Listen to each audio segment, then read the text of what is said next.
আমরা গ্রাউন্ড ওয়াটারের second subtopic that is properties of aquifer আমরা অনেকখানি ডিসকাস করেছি। Coefficient of permeability of hydraulic কন্ডাক্টিভিটিটা আমরা প্রায় শেষ পর্যায়ে ডিসকাস করেছি। আমরা এখানে দেখেছি যে এই যে কনস্ট্যান্ট অফ প্রপোর্শনালিটি, যেটাকে কোএফিশিয়েন্ট অফ পারমিয়াবিলিটি বা হাইড্রোলিক কন্ডাক্টিভিটি বলে, যেটা ডার্সিস ল, এটার it depends on the properties of the porous media as well as properties of fluid. Fluid change করলেও velocity change হবে for the same hydraulic gradient. আবার আমরা যদি porous media change করি, particularly এর grain size change করি, কারণ grain size determines the pore size, তাহলেও এটা v-টা চেঞ্জ হয়। পরবর্তী এক্সপেরিমেন্টে দেখেছে Darcy the velocity, apparent velocity, যেটাকে specific discharge বলে, velocity of seepage, এটা proportional to effective diameter square, which is the property of the porous media, and also proportional to density of the fluid, G2 constant, এবং V also inversely proportional to viscosity, mu. তো আমরা এখান থেকে তাহলে দেখলাম যে এটা পোরাস মিডিয়া চেঞ্জ হলে এবং পোরাস মিডিয়ার এফেক্টিভ ডায়ামিটার চেঞ্জ হলে ভেলোসিটি চেঞ্জ হবে। আবার ফ্লুইডের দুইটা প্রপার্টি, একটা হচ্ছে ডেনসিটি আর একটা ভিসকসিটি, চেঞ্জ হলেও হবে।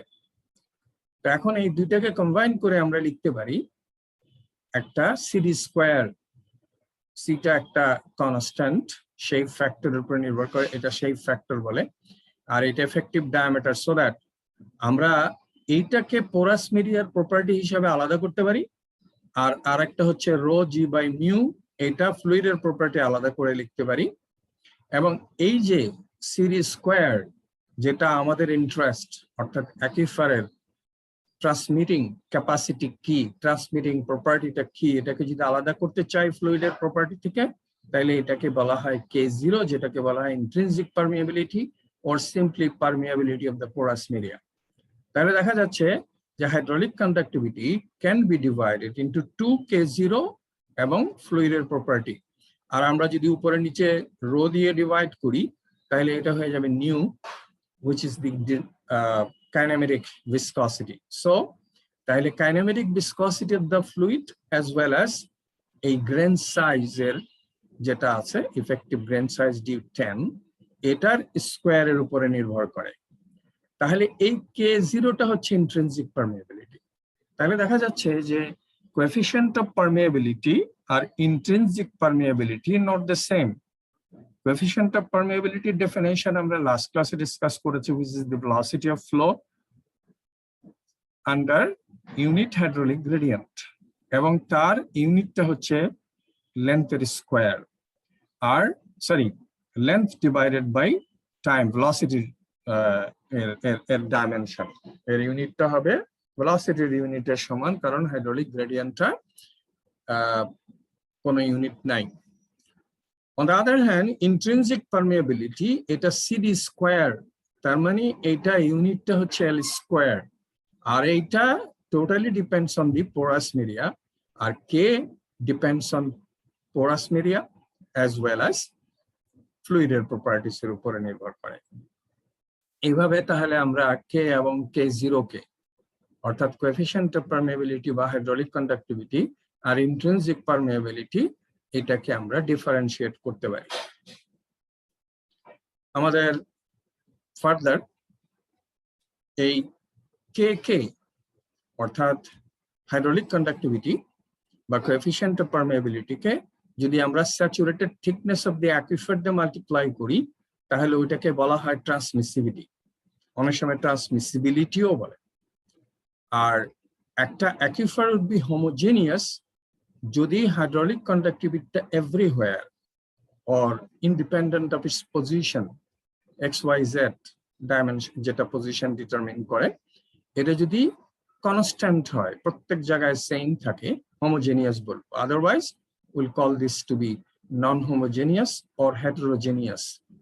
আর আরেকটা হচ্ছে ডিরেকশন, এই হাইড্রোলিক কন্ডাক্টিভিটি ভার্টিক্যাল ডিরেকশনের যে ভ্যালু হবে হরিজন্টাল ডিরেকশনের ভ্যালু নাও হতে পারে, ওয়াই ডিরেকশনের ভ্যালুটা নাও সেম নাও হতে পারে। যদি সবটা সেম হয় উই কল ইট আইসোট্রপিক, আর এটা সমান না হলে উই কল ইট অ্যানাইসোট্রপিক অ্যাকুইফার।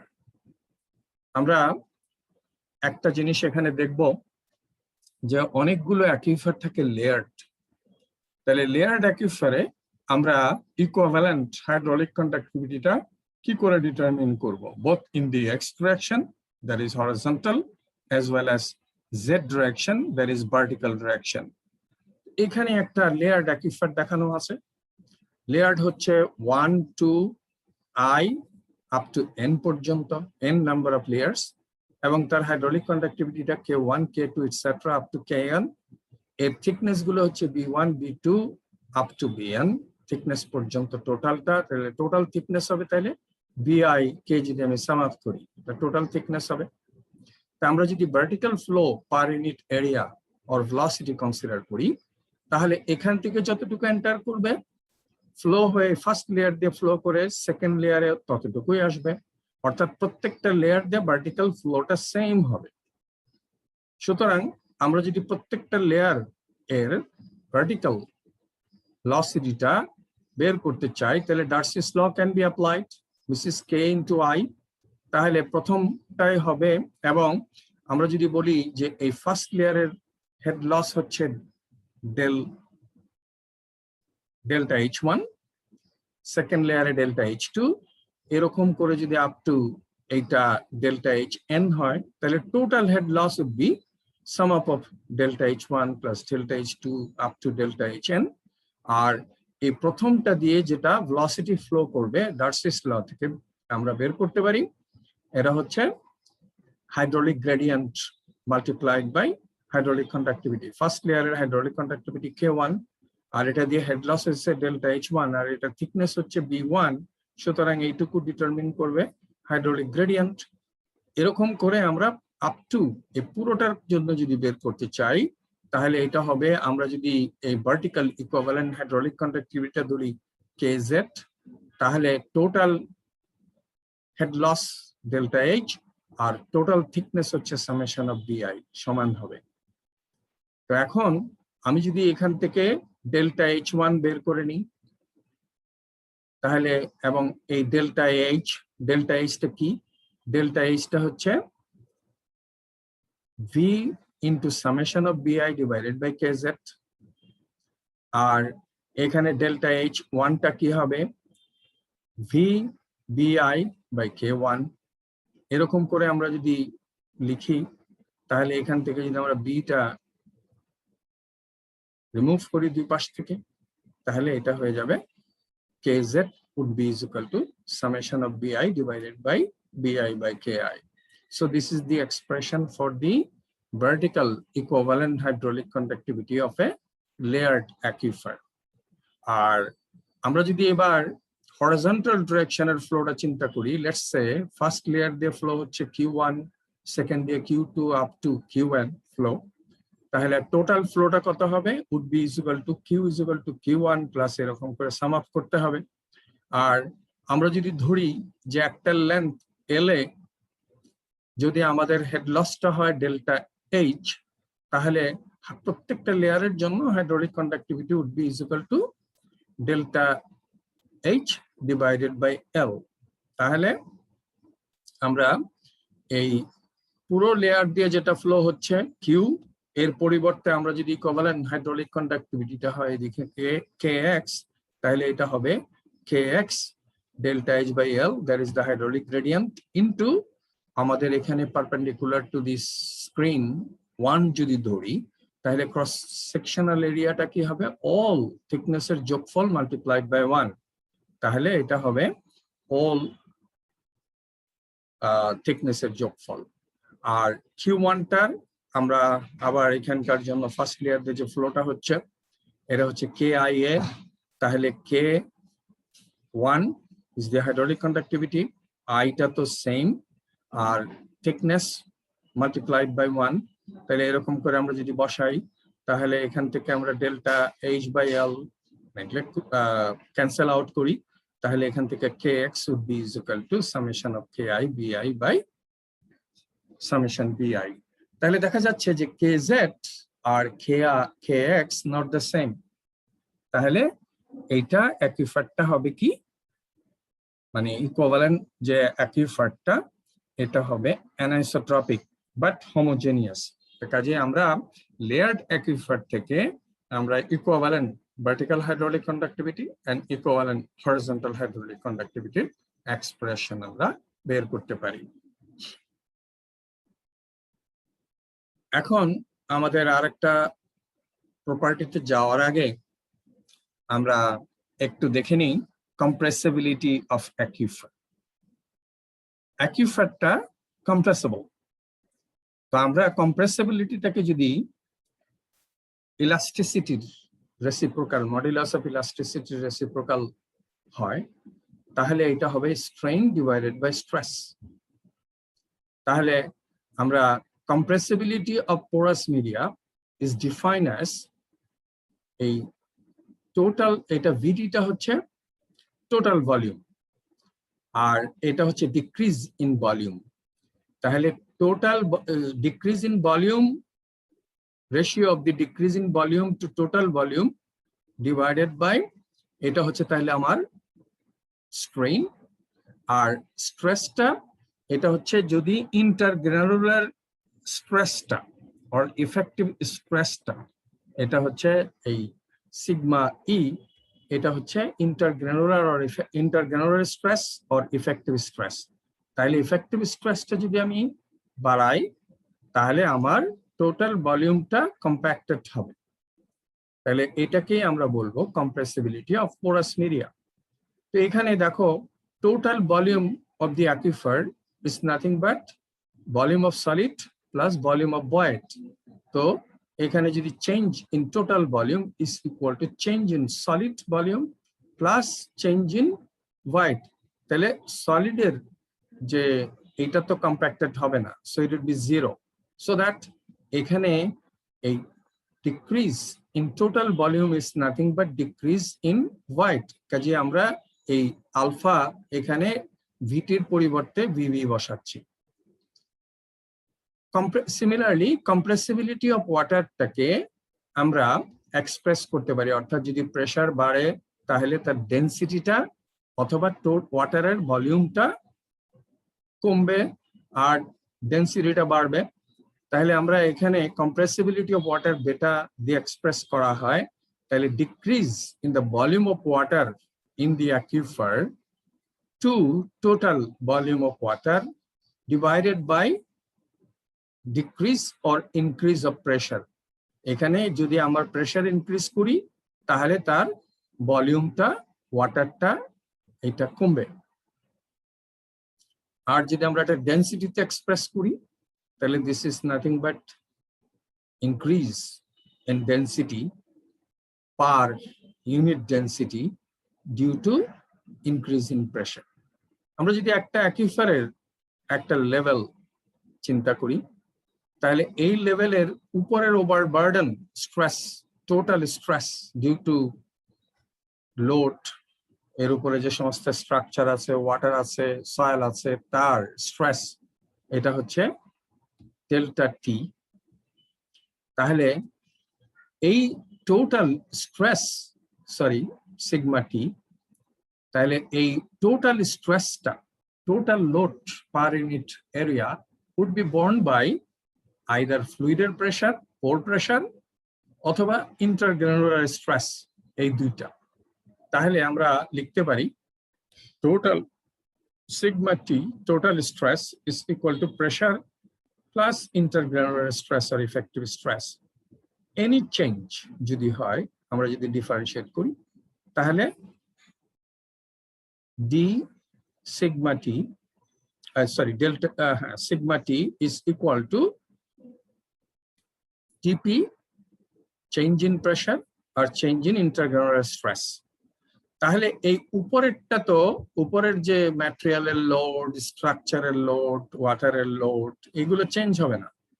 সুতরাং এইখানে এটা যদি জিরো হয় তাহলে দেখা যাবে যে ইন্টারগ্রানুলার স্ট্রেসটা বাড়বে যদি প্রেসারটা কমে। প্রেসারটা যদি বাড়ে তাহলে এটা কমবে, মানে অর্থাৎ একটা আর একটার অপোজিট এন্ড ইকুয়াল। আর আমরা জানি total head is equal to pressure head plus elevation head, সেখান থেকে আমরা প্রেসারের এক্সপ্রেশন লিখতে পারি।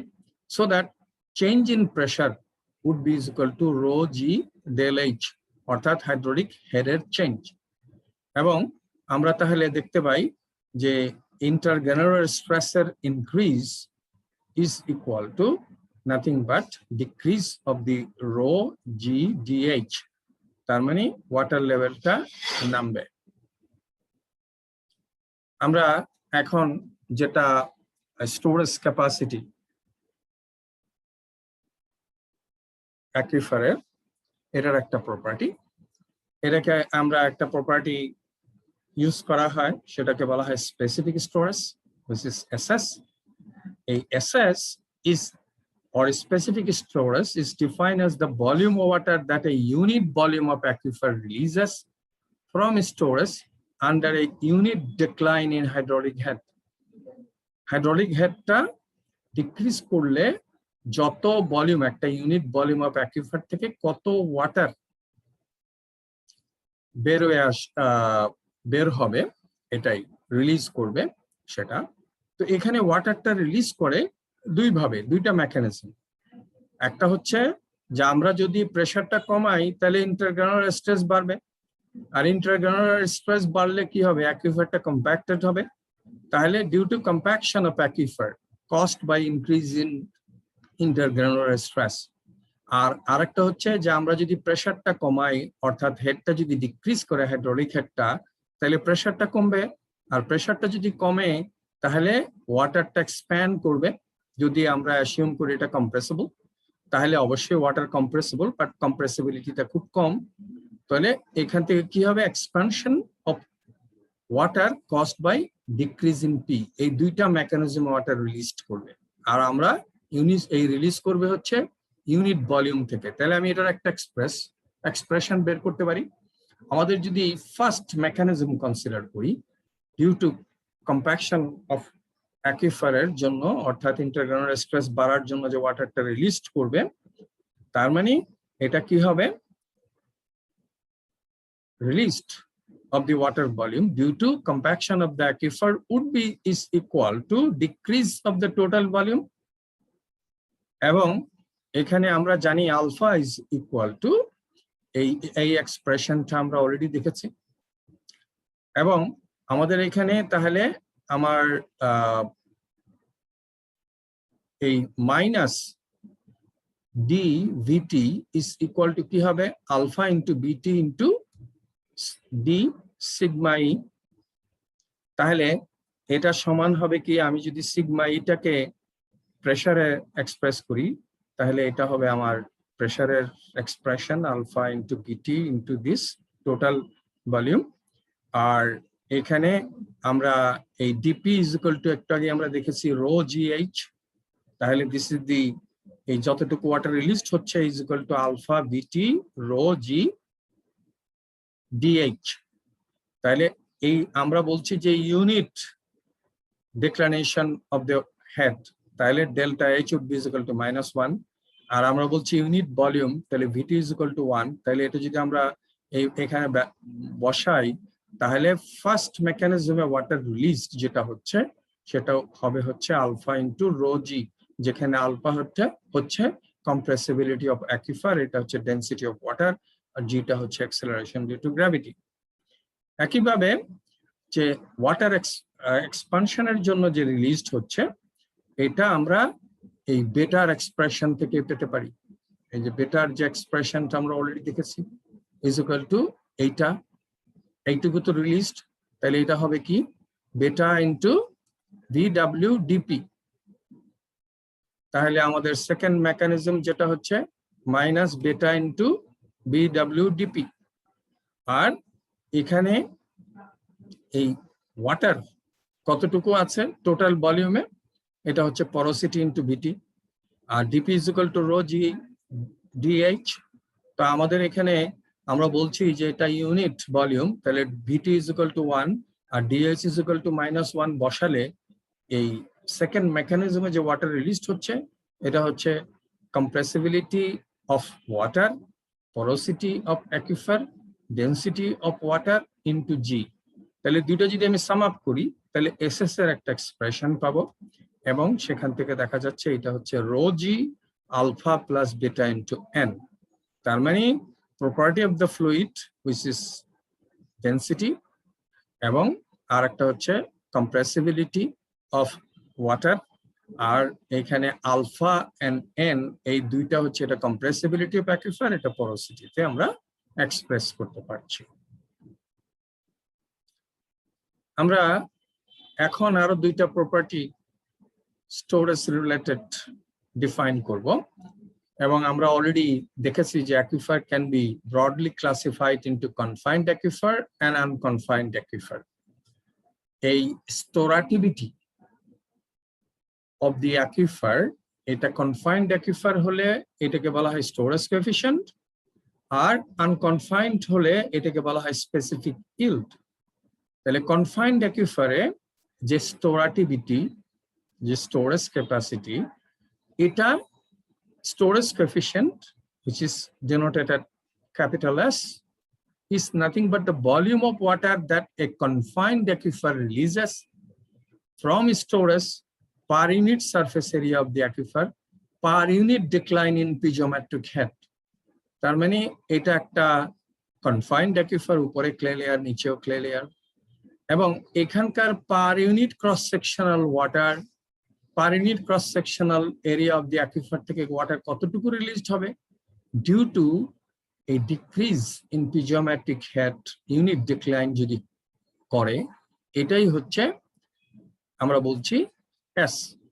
তার মানে S is nothing but SS times saturated thickness।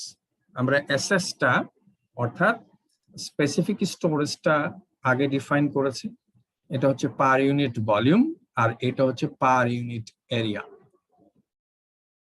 সুতরাং আমরা যদি S টা বলতে চাই তাহলে স্যাচুরেটেড থিকনেস দিয়ে মাল্টিপ্লাই করতে হবে SS কে, তাহলে capital S is equal to SS times B, saturated thickness of the aquifer, confined aquifer. Similarly, unconfined aquifer এর যে প্রপার্টিটা এটা হচ্ছে specific yield, which is denoted by SY. SY is similarly defined as the volume of water that an unconfined aquifer releases from storage per unit surface area of the aquifer per unit decline in water table, এটা water table, আর এটা হচ্ছে piezometric head. তার মানে এখানে একটা দেখো unconfined aquifer, this is the original water table. এই ওয়াটার টেবলটা যদি ইউনিট ডিক্লাইন করে তাহলে এই অ্যাকুইফারের per unit cross sectional area থেকে ওয়াটার যতটুকু রিলিজড হবে সেটাই হচ্ছে SY, স্পেসিফিক ইল্ড। এখানে ওয়াটার রিলিজড হচ্ছে ফর দুইটা মেকানিজম, একটু আগে আমরা দেখেছি। একটা হচ্ছে কম্প্যাকশন অফ দি অ্যাকুইফার, কারণ এখানে যখন আমি পিজিওমেট্রিক সারফেসটা নিচে নেমে যাবে তাহলে প্রেসার কমে যাবে, তাহলে প্রেসার যদি কমে যায় তাহলে ইন্টারগ্রানুলার স্ট্রেস বেড়ে যাবে, ইন্টারগ্রানুলার স্ট্রেস বাড়লে কম্প্যাক্টেড হবে, so because of the compaction of the aquifer water released হচ্ছে। আর একটা হচ্ছে প্রেসার যেহেতু কমলো সুতরাং ওয়াটার উইল বি এক্সপ্যান্ডেড, তাহলে এক্সপানশন অফ ওয়াটার জন্য ওয়াটার রিলিজড হচ্ছে। আর এখানে হচ্ছে কি তিনটা মেকানিজম, একটা হচ্ছে অবশ্যই যেহেতু প্রেসার কমলো ইন্টারগ্রানুলার স্ট্রেস বাড়বে, কাজেই aquifer will be compacted, so water will be released. Pressure যেহেতু কমলো water will be expanded, so due to expansion of water released করবে। আর একটা দেখো এই পার্টটা আগে স্যাচুরেটেড ছিল, ওয়াটার টেবিলটা নিচে নামলে কি হবে, এই পার্টটা আনস্যাচুরেটেড হয়ে মানে এখান থেকে কি হবে ওয়াটার রিলিজড হবে, তাহলে ডিওয়াটারিং হবে। So dewatering of the aquifer material, এইটাও কিন্তু যেখানে due to drop in water level উপরের এখান থেকেও কিন্তু ডিওয়াটারিং এ ওয়াটারটা রিলিজড হবে।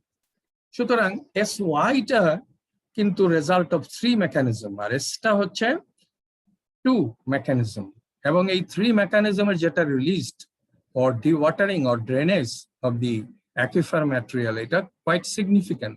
কাজেই you can think যে sy এর ভ্যালুটা would be much higher than s এর তুলনায় এই ভ্যালুটা অনেক হাই এবং এই ভ্যালুগুলো আমরা টেবিল থেকে রিড করতে পারি। তো আমরা যে প্রপার্টি গুলো সো ফার ডিসকাস করলাম, before we go to the next part অর্থাৎ movement of water or equation of motion of ground water or equation of ground water flow discuss করার আগে let me talk about or discuss about some এখান থেকে আমরা কিছু problem দেখে নিই।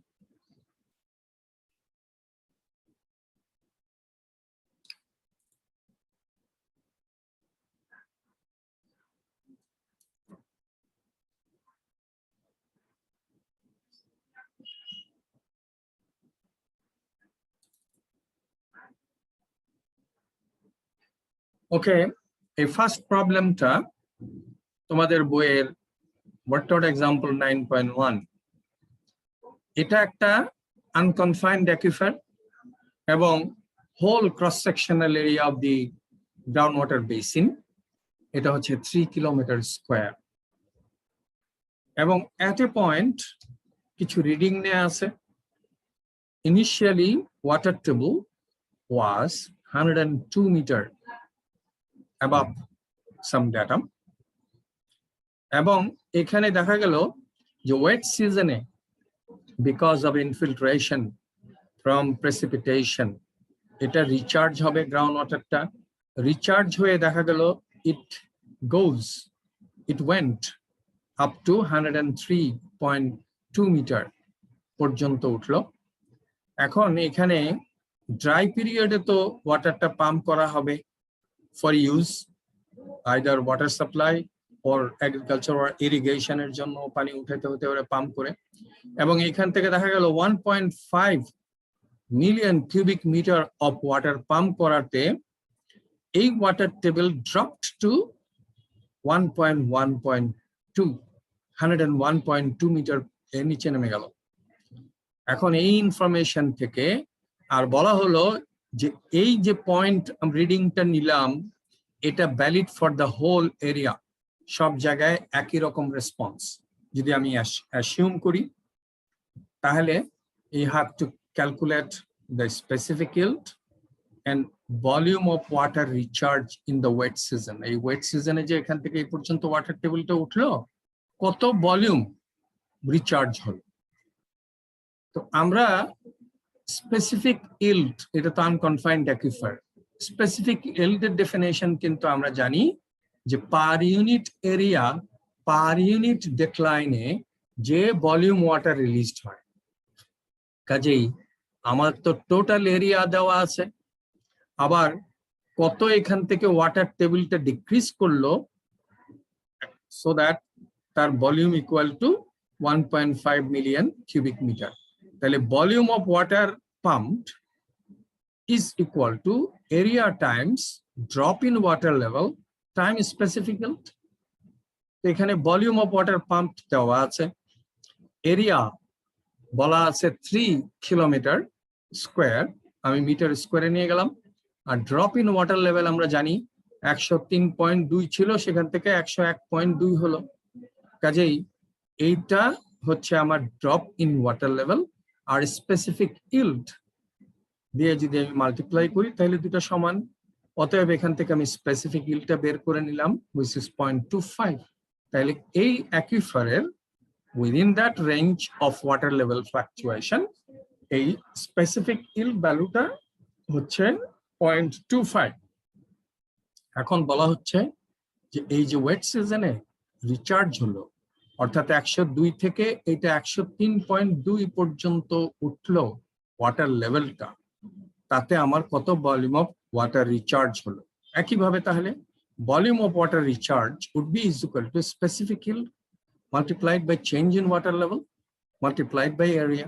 তাহলে এখান থেকে আমি পেয়ে গেলাম 0.9 into 10 to the power অর্থাৎ 0.9 million cubic metre of water recharge হয়েছে।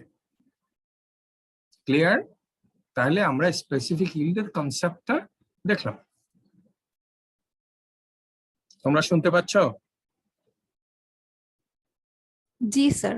আচ্ছা, সেকেন্ড প্রবলেমটা related to coefficient of permeability.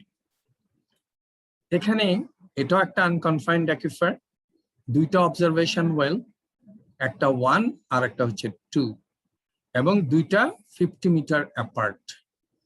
আর যখন আমরা অবজার্ভ করছি, রিডিং নিচ্ছি টেস্ট পিরিয়ডে, এই দুইটার মধ্যে হেডের ডিফারেন্স হচ্ছে, অর্থাৎ এখানকার ওয়াটার লেভেল আর এখানকার ওয়াটার লেভেলের ডিফারেন্সটা হচ্ছে 0.5 মিটার।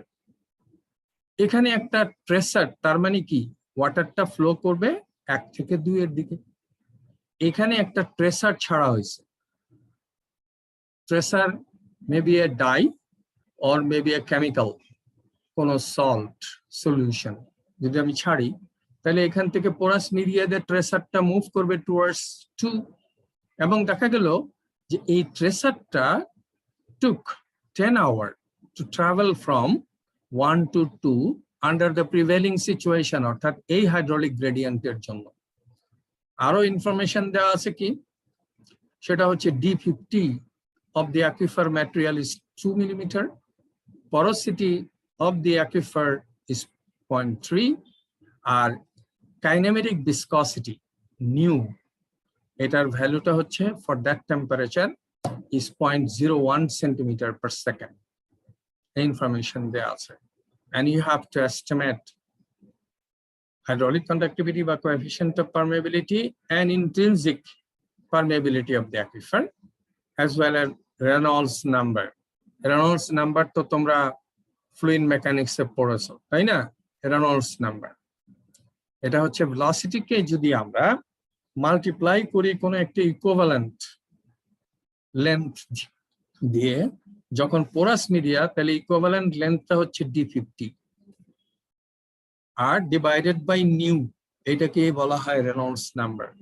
আর রেনল্ডস নাম্বার যদি এখানে দেখা যাবে যে গ্রাউন্ড ওয়াটারে অনেক কম, তার মানে ফ্লো ইজ ল্যামিনার, এটা ইভেন লেস দেন 1 হয়।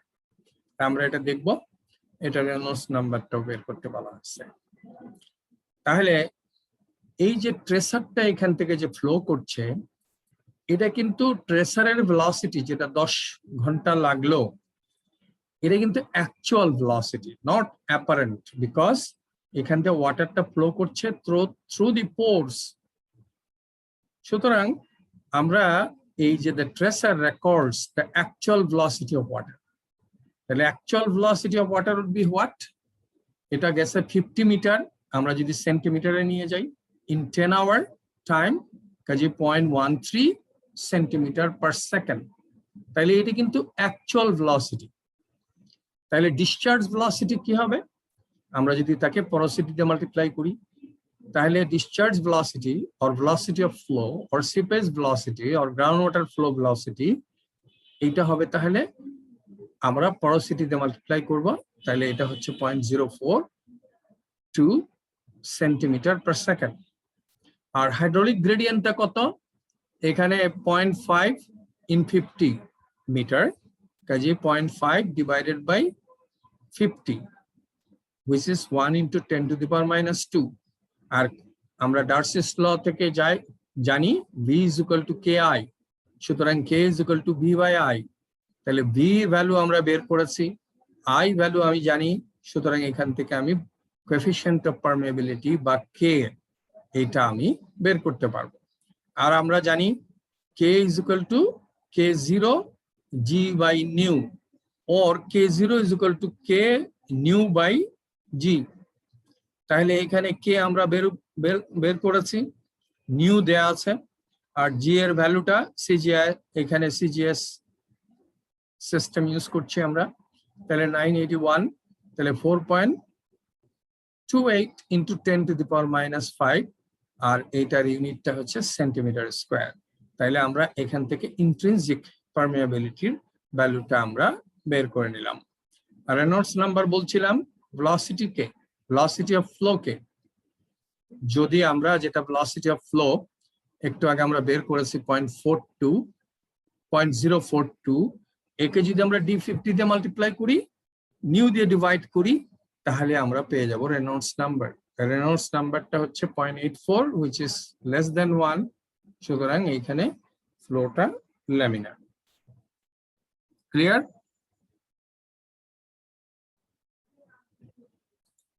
জি স্যার। আমরা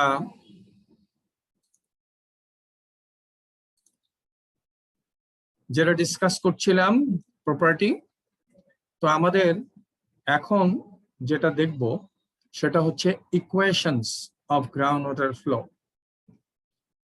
অর্থাৎ আমাদের প্রিন্সিপাল, আমাদের টপিকটা কি ছিল? একটা হচ্ছে অ্যাকুইফার প্রপার্টি আর একটা হচ্ছে principal of movement of ground water.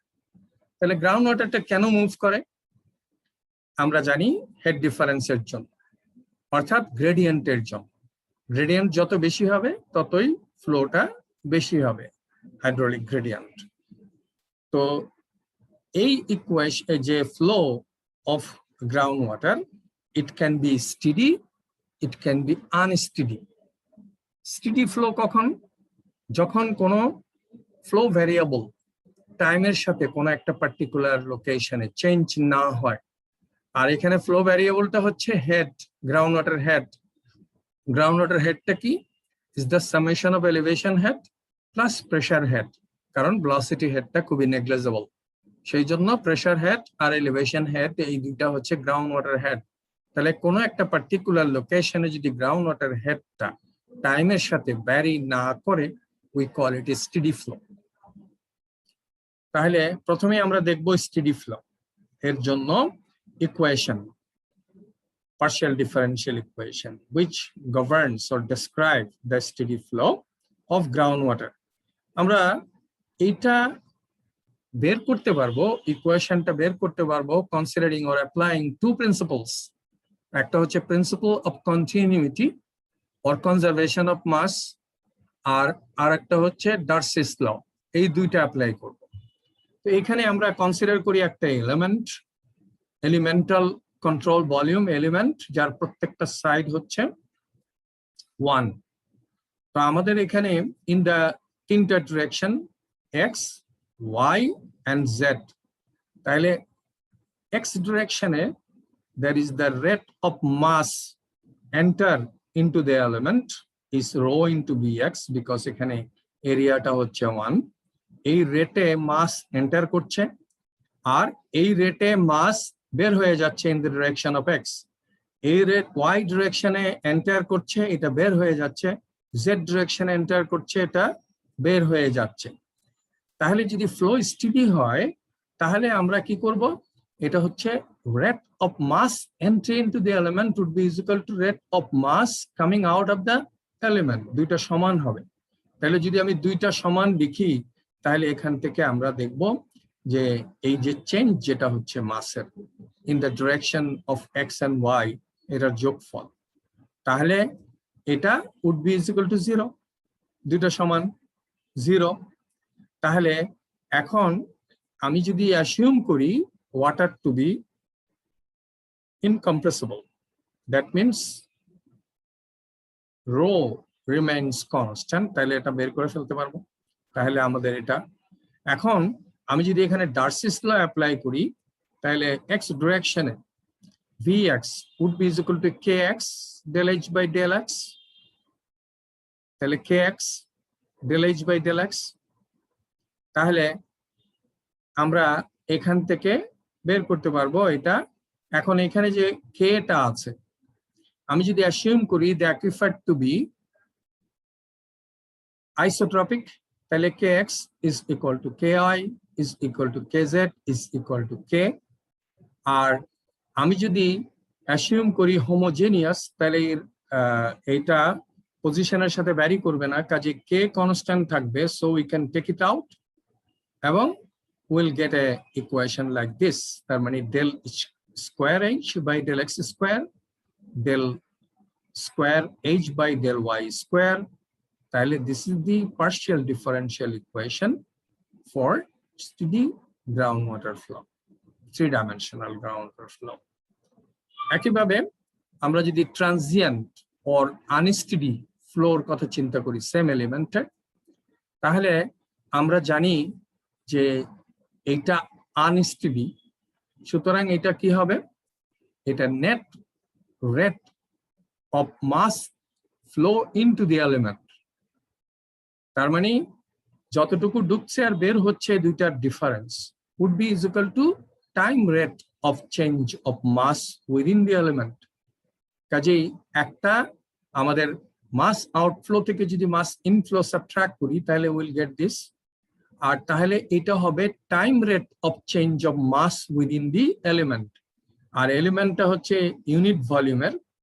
কাজেই ওয়াটারের ভলিউমটা হবে কত, এটা হবে পোরোসিটির সমান, আর মাসটা হচ্ছে আমরা যদি ডেনসিটিতে মাল্টিপ্লাই করি তাহলে এইটার যে চেঞ্জ উইথ রেসপেক্ট টু টি, তাহলে এটা হচ্ছে এই time rate of change of storage within the element. তাহলে এটা রাইট হ্যান্ড সাইড। আর রাইট হ্যান্ড সাইডে দেখো দুইটা ভ্যারিয়েবল, একটা হচ্ছে পোরোসিটি আর আরেকটা হচ্ছে ডেনসিটি। সুতরাং আমি দুইবার যদি ডিফারেন্সিয়েট করি মানে এটা আমরা রাইট হ্যান্ড সাইডকে এক্সপ্যান্ড করলে এতটুকু দাঁড়াবে, এটা দাঁড়াবে। আর আমরা জানি যে এই অ্যাকুইফারের দুইটা প্রপার্টির জন্য ওয়াটারটা বের হয়, রিলিজ হয়। এটা হচ্ছে mass rate produced by compaction of aquifer, এটা পোরোসিটি রিলেটেড, আর এটা হচ্ছে ওয়াটারের এক্সপানশন অফ ওয়াটারের জন্য। তা আমরা এইখানে কি করলাম, আমাদের বেসিসটা এখানে ছিল ডেল্টা টি, এটাকে আমরা ডেল্টা পি তে নিয়ে গেলাম, so that delta P by T দিয়ে মাল্টিপ্লাই করতে হবে। এখন এই যে del N by del P, এটার আমরা একটা এক্সপ্রেশন বের করব।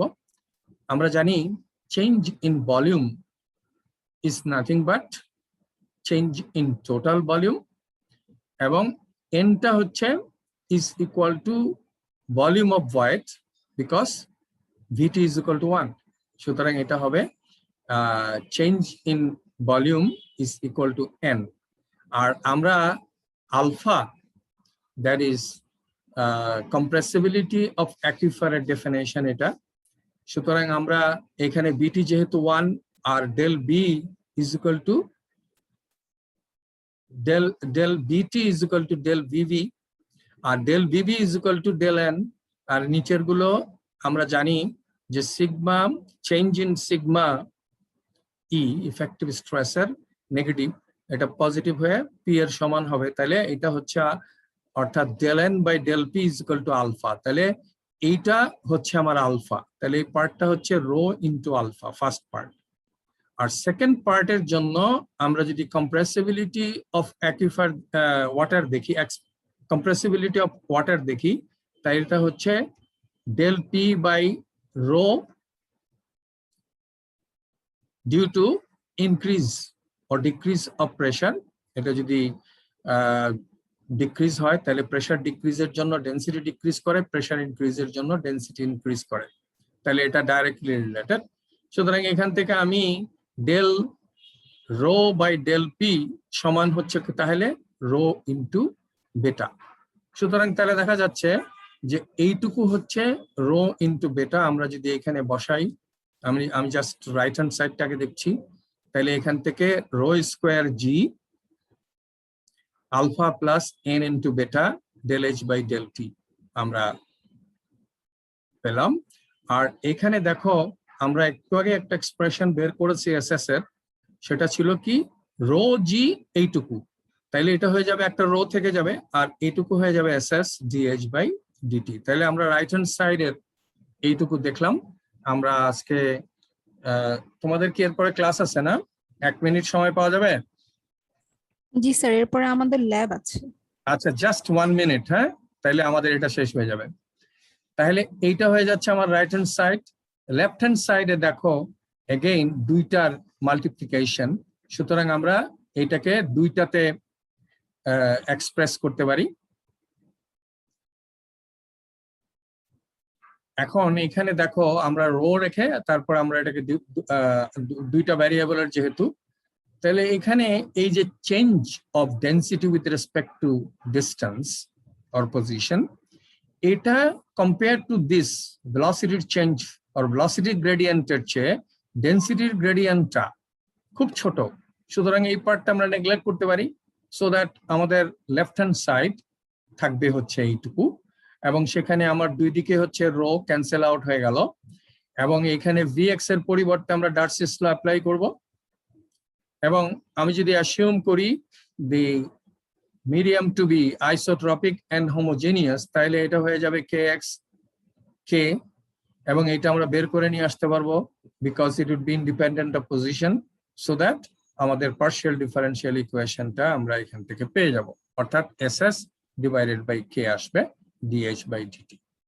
তাহলে আমরা এই পার্শিয়াল ডিফারেন্সিয়াল ইকুয়েশন 3 ডাইমেনশনাল, এটা ট্রানজিয়েন্ট বা আনস্টেডির জন্য এবং স্টেডির জন্য আমরা দেখলাম।